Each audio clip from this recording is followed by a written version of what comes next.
चलिए दोस्तों, किरचॉफ का दूसरा नियम। ठीक है, हमारा वीडियो है, चैनल का नाम है अंकित क्लासेस 23। ठीक है, अंकित क्लासेस 23 को आप बहुत ज़्यादा शेयर करें, सब्सक्राइब करें और अपने दोस्तों से भी बताएं। बस आपका ही सहयोग अगर मेरे साथ बना रहा तो अच्छी अच्छी वीडियो मैं लेकर आऊँगा और 1 नवंबर से अनसॉल्व भी आपका करवाऊँगा। ठीक है, तो चलिए आपको मैं समय का ज़्यादा बर्बादी ना करते हुए टॉपिक पर आते हैं। दिया है किरचॉफ का दूसरा नियम, मतलब Kirchhoff second law. First law मैंने पढ़ा दिया है, सेकंड लॉ बताने जा रहा हूं। किरचॉफ का सेकंड लॉ, या उसे मैं बंद पास का नियम कहता हूं, या फिर मैं उसे वोल्टता का नियम भी कहता हूं। तो उसको अगर थ्योरी में लिखना तो कैसे लिखेंगे? किसी परिपथ में प्रत्येक बंद पास के अलग अलग खंडों में बहने वाली धाराओं के तथा उनके संगत प्रतिरोधों के गुणनफल के जो बीजगणितीय योग होता है, उस पास में लगने वाले कुल विद्युत वाहक बलों के बीजगणितीय योग के बराबर होता है। इससे आप कुछ समझ पाए होंगे, बाकी उड़ गया होगा, लेकिन अभी सब क्लियर हो जाएगा। 2 मिनट का वेट करें बस। देखिए इसमें किया क्या गया, किरचॉफ ने सबसे पहले चीज एक सेल लिया, ये सेल है प्लस और ये है माइनस। ठीक है, और इसमें एक रेजिस्टेंस लगाया जिसको बोलते हैं आंतरिक प्रतिरोध। ये आंतरिक प्रतिरोध है जिसका नाम R1 है, ये विद्युत वाहक बल है जिसका नाम E1 है। और एक सेल और इन्होंने लिया प्लस माइनस, और ये ले लिया सेल का आंतरिक प्रतिरोध। इस सेल का आंतरिक प्रतिरोध R2 है और इसका विद्युत वाहक बल E2 है, और ये है प्लस, ये है माइनस। इससे जो धारा निकलेगी वो है I1 और यहां से जो धारा निकलेगी वो है I2। ठीक है, अब इसमें से एक और लिया गया था जिसमें बाह्य प्रतिरोध को जोड़ दिया गया। ठीक है, अब इसमें ये बाह्य प्रतिरोध जिसका नाम क्या है? R3 है। आप चाहे तो R3 चाहे कैपिटल में लिख लें या फिर स्मॉल में भी लिख सकते हैं। ठीक, और इन तीनों को एक तार से जोड़ दिया गया। देखिए इस प्रकार, और इन तीनों को एक तार से जोड़ दिया गया, इन सिरों को एक और इन सिरों को एक तार से। अब ये सिरे का नाम दे सकते हैं आप A B, इसका नाम ऐसे दे दीजिए B C D E और F, ऐसे आप नामकरण कर लीजिए। अब A B C D E F बन गया। अब इसमें कितने बंद पास बने? बंद पास का मतलब कितने ऐसे हैं जो पूरी तरह से क्लोज है। तो आपको लग रहा है एक ये क्लोज है और एक ये क्लोज है। किरचॉफ के नियम का तात्पर्य केवल इतना होता है, केवल चेक करना होता है। एक क्लोज ये मिला, एक क्लोज ये मिला, एक बंद पास ये मिल गया, एक बंद पास ये मिल गया। कितने बंद पास मिले? 2 बंद पास। अब हम लोग एक एक बंद पास की गहराई से चर्चा करेंगे। देखिए एक नोट पॉइंट आपको याद रखना है कि अगर कभी माइनस ध्रुव से प्लस ध्रुव की ओर चलते हैं, माइनस से प्लस की ओर, तो जो चिन्ह लेकर चलेंगे वो हमेशा कैसा लेकर चलेंगे? प्लस। लेकिन अगर धन ध्रुव से ऋण ध्रुव की ओर चलते हैं, मतलब प्लस से माइनस की ओर चलते हैं, तो हमेशा माइनस लेकर चलेंगे। ठीक है, ये बात आप हमेशा याद रखेंगे तो बहुत अच्छे से आप सवाल लगा पाएंगे। ठीक है, चलिए दिखाते हैं आपको।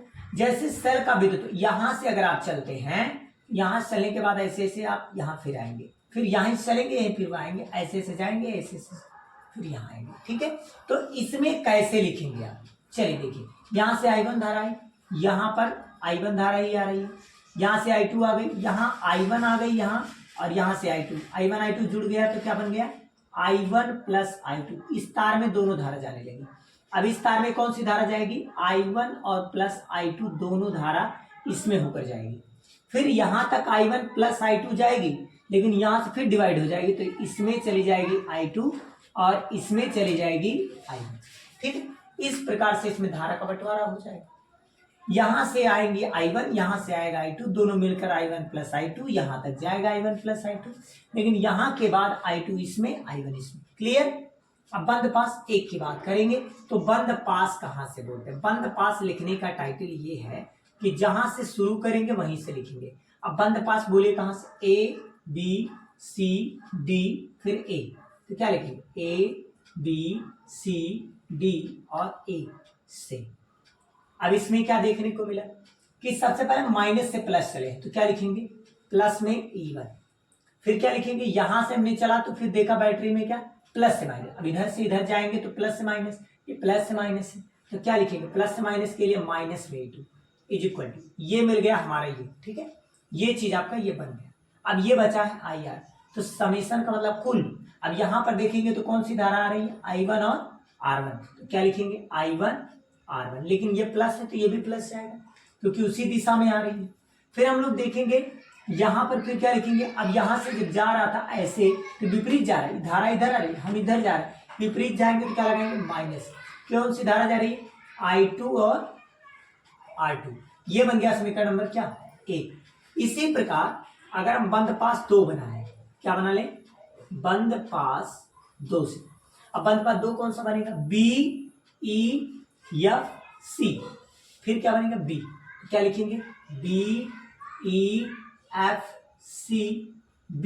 से, इसे निकालेंगे क्या बनेगा, इसमें एक ही सेल है, इसमें जाने के लिए केवल एक सेल है, कौन सा सेल है E2, क्या लिखेंगे E2 इज इक्वल टू, अब यहां से आएंगे तो कौन सी धारा मिली I1 प्लस I2, और यहां से भी तो धारा आ रही है I2 R2, यहाँ क्या लिखेंगे I2 R2 प्लस में क्योंकि इसी डायरेक्शन में आएगी, फिर यहां से ऐसे जाएगी, जब यहां से आएगी तो ऐसे जाएगा, ऐसे जाएगी तो ये उसकी दिशा में जा रही है, यहाँ पर कोई सेल नहीं लगा कि माइनस लगाएंगे तो इसी दिशा में जा रही है तो प्लस लेंगे, तो प्लस में क्या हो जाएगा I1 प्लस I2 और ब्रैकेट में लगा दीजिए क्योंकि दोनों धारा जा रही है I2 भी और I1 भी, और किस में जा रही है R3 में, समीकरण नंबर 2। यही है बंद पास का नियम। अगर किरचॉफ का दूसरा नियम पूछा जाता है तो आप इतना लिख कर आएंगे, और क्या लिखेंगे कि किसके संरक्षण के सिद्धांत पर कार्य करती है, तो यह है ऊर्जा संरक्षण के सिद्धांत पर कार्य करती है।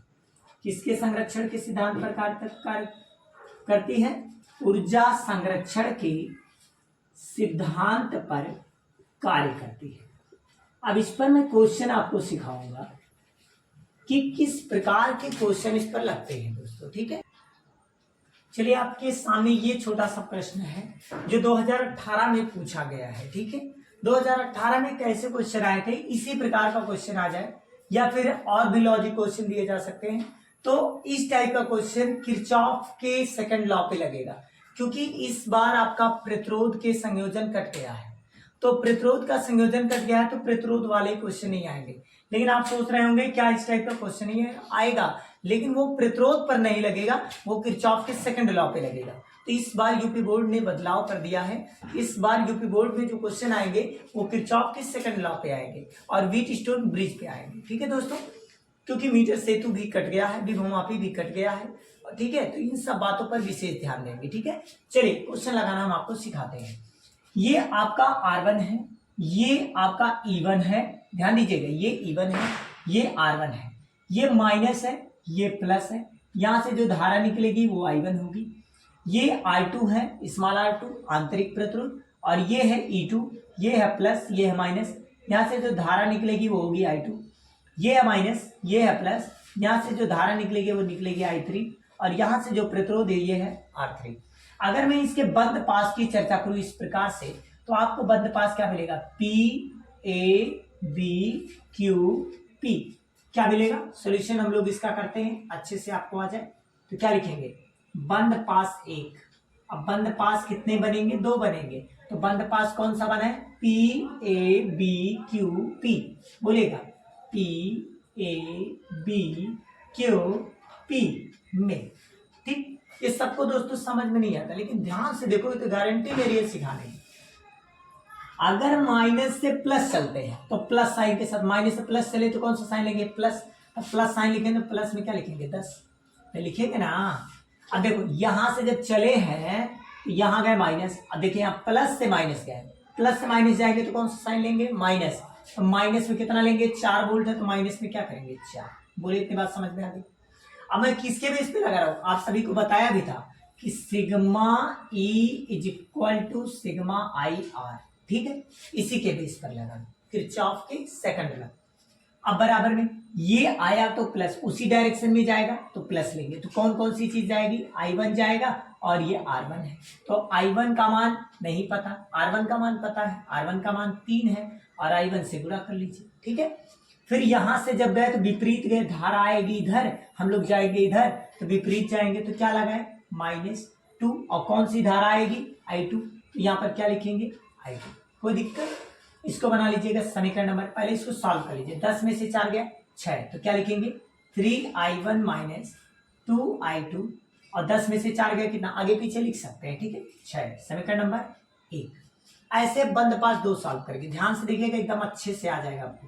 बंद पास 2 से, अब बंद पास दूसरा कौन सा है, ARSBA, ARSBA, क्या करेंगे अगर हम लोग देखें तो क्या मिलेगा, माइनस से प्लस जाएंगे, माइनस से प्लस, ऐसे जाएंगे ऐसे आएंगे, तो ऐसे जाएंगे और ऐसे आएंगे, तो इस प्रकार से जाएंगे तो पहले माइनस से प्लस चले आओ, माइनस से प्लस में साइन प्लस रहेगा, तो क्या लिखेंगे प्लस में 4। जब इधर गए तो यहां मिला क्या, प्लस से माइनस, और जब प्लस से माइनस जाएंगे तो साइन माइनस लेंगे, तो माइनस में क्या आ जाएगा 2 वोल्ट बराबर, ये साइन इसी डायरेक्शन में आया तो क्या मिलेगा, इधर में आंतरिक प्रतिरोध 2 और धारा I2, तो क्या मिलेगा 2I2। ये गए विपरीत तो माइनस लेंगे, यहाँ धारा दिया गया 1 ओम और धारा मुझे पता नहीं, धारा I3 है, तो क्या मिलेगा माइनस में 1 का गुणा जब I3 में करेंगे तो क्या आएगा, यहाँ 4 में से 2 गया 2 आ जाएगा, 2I1 है 2I2 लिखिए, माइनस 1 का अगर I3 में गुणा कर देंगे तो I3 हो जाएगा, और 4 में से 2 गया 2 बचेगा। इसको बना लीजिए समीकरण नंबर 2। अब मैं इसको रफ कर देता हूँ, नहीं तो आपको दिखेगा नहीं, ठीक है चलिए थोड़ा सा रफ कर देते हैं, ध्यान दीजिएगा अच्छे से। चलिए थोड़ा सा ध्यान दें किस टाइप से जाओ, समीकरण 1 समीकरण 2 को ध्यान से देखें। तो अगर मैं समीकरण 2 में इसको एक साइड इक्वल विलोपन विधि से मैं सॉल्व करना चाहता हूं, तो किसी एक चीज को इक्वल कर दीजिए, चाहे I2 को चाहे I3 को, तो किसको आप इक्वल करना चाहते हैं, तो ये तो आप पर डिपेंड करता है किसको इक्वल आप करना चाहते हैं, I3 को या फिर I2 को। आप एक चीज और जानते हैं कि अगर मैं I का सम कर दूं I1 + I2 + I3, तो उस बंद तीनों बंद दोनों जो बंद पास था उन अगर तीनों में जो धाराएं बह रही थी उनका अगर मैं योग करता तो मेरे I1 + I2 और + I3 का जो मान आता ना वो 0 आता, क्या था 0। अगर मैं I3 को रोक लेता ना तो ये जब दोनों टर्म उधर जाते 0 के पास तो उधर जाते तो माइनस में हो जाते, माइनस में क्या हो जाता I1 प्लस में I2 ऐसे हो जाता, और ये वैल्यू अगर मैं यहाँ पुट कर देता तो हो जाता 2I2, और यहाँ हो जाता माइनस I3 के प्लेस पर क्या हो जाता माइनस, तो माइनस माइनस क्या हो जाता प्लस, और क्या लिखा है I1 प्लस में I2, और इज इक्वल टू क्या लिखा है, इज इक्वल टू 2 लिखा है, 2 लिख दीजिए। अब 2I2 ऐसे रहेगा, प्लस I1 है तो I1 और प्लस में I2 है तो I2 इज इक्वल टू 2। अब गुणा कर लेते, ये 2I2 और 1I2 कितने I2 3I2, और प्लस में I1 इज इक्वल टू 2। अब ध्यान दीजिएगा थोड़ा सा, यहाँ 3I1 है, यहाँ 3I2 है, यहाँ 2I2 है, यहाँ 3I2 है, मामला गंभीर है। तो आप इसमें क्या कर दीजिए, I1 को इक्वल करना चाहते हैं तो यहाँ 3 है, यहाँ भी 3 से गुणा कर दीजिए, तो इसको बना लीजिए समीकरण नंबर 3, और इसमें 3 से गुणा करने पर जब 3 से गुणा कर देंगे तो ये बन जाएगा समीकरण में, जो गुणा कर देंगे तो समीकरण 3 में से समीकरण 1 को क्या करने पर घटा लीजिएगा, लेकिन यहाँ देखिए प्लस लगा है और यहाँ भी देखिए प्लस लगा है, घटाएंगे तभी होगा, ठीक। तो यहाँ गुणा मार दीजिए, 3 त्रिक का 9I2 और 3 एका 9 3I1 और 3 दूनी 6, इसको रख लीजिए, क्या लिखा है 3। अब पहले देखिए आगे पीछे आपको करना पड़ेगा, यहाँ देखिए आगे पीछे है तो क्या लिखेंगे, यहाँ लगा दीजिए माइनस का 2I2, ठीक है, और इसको आप लिख दीजिए क्या प्लस में 3I1, और इज इक्वल टू कितना लिखा है 6, तो 6 से लिख दीजिए अपान।